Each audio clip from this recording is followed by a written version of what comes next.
ஏய் குட்டீஸ், நாம இப்போ தமிழ் எழுத்துக்களையும் அதோட எழுத்துக்கள்ல தொடங்குற ஒரு அழகான வார்த்தைகளை பத்தியும் பார்க்க போறோம்.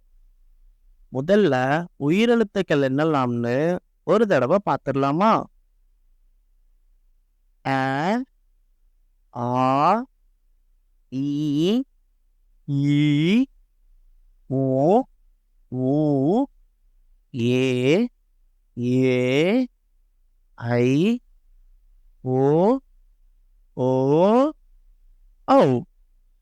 இப்ப இந்த உயிரெழுத்துக்களை சில அழகான எடுத்துக்காட்டோட பார்க்க போறோம்.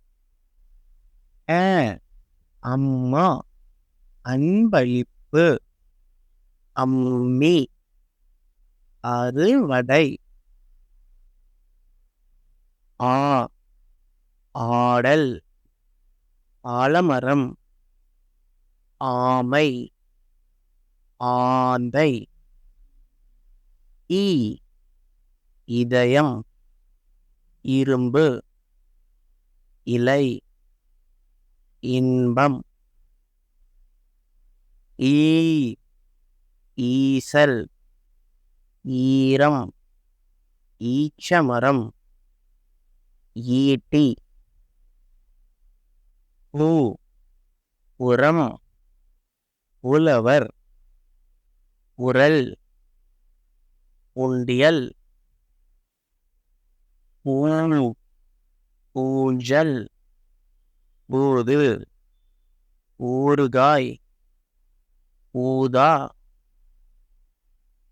ஏ, எழுதுகோல், எச்சரிக்கை, எலி, எள்ளு.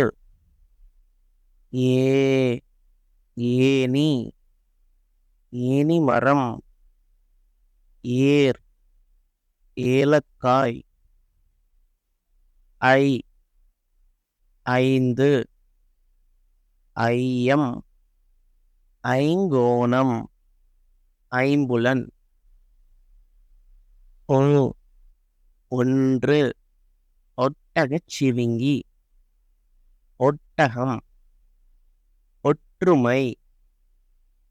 ஓ, ஓடம், ஓணான், ஓநாய், ஓய்வு.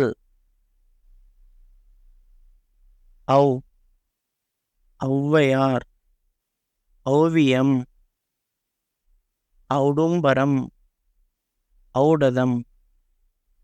இது போக ஆயுத எழுத்து ஒன்று இருக்கு, அது அக்.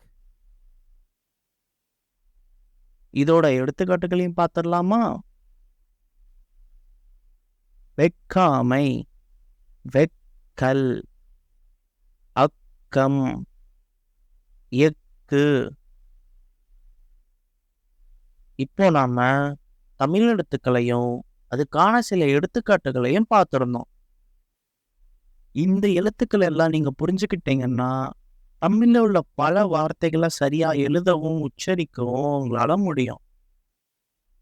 இதுக்கு பிறகு நீங்க அந்த எழுத்துக்களை பார்த்து ஒவ்வொரு எழுத்துக்கும் புதிய எடுத்துக்காட்டுகளை கண்டுபிடிக்க முயற்சி செய்யுங்க. அது தமிழ் மொழியை இன்னும் நல்லா புரிஞ்சுக்க உங்களுக்கு உதவியா இருக்கும். உங்களுக்கு ஏதாவது கேள்வி இருந்துச்சுன்னா கமெண்ட்ல போடுங்க, நான் உங்களுக்கு பதில் சொல்றேன். சரியா? அடுத்த வீடியோல சந்திப்போம் குட்டீஸ். டாடா.